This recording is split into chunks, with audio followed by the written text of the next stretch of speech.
இருக்கு. போர் போர் போர். ஏய் நிறுத்து. அது என்ன போர் போர் போர்? அங்க உச்சகட்டத்துல போர் நடக்கும்போது நீ என்ன பண்ணிட்ட? முதல்ல நானும் உச்சகட்டத்துல தான் இருந்தேன். உச்சகட்டத்துல இருந்து எங்க? மதுரை பாண்டியன் லாட்ஜ்ல. போர் அங்க உச்சகட்டத்துல போயிட்டு இருக்கு மக்களே.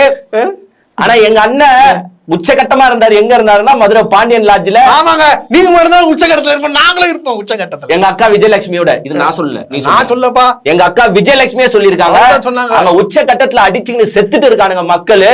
நீ வந்து அக்காவோட பொண்டாட்டி. மாமா கெட்டவன் கிடையாது, கெட்டவன் நினைச்சியா? கேடு கெட்டவன் அப்படின்னு கொஞ்சம் விளையாடி கொண்டிருந்த மைனர் மாப்பிள்ளை யாருன்னா நம்முடைய சைமன் தாத்தா. அவர்தான் வந்து இந்த இனத்தை காக்க வந்தவர், தமிழ் இனத்துக்கான பாதுகாவலர் அப்படின்ட்டு சொல்லணும். சுத்தின்னு இருக்கானுங்க, கீழே இருக்கிறவனும் கை தட்டுறான். சொல்லுறதெல்லாம் கேட்டு காசை போடுறானுங்க பாரு, அவனுக்கு தான் கில்லி.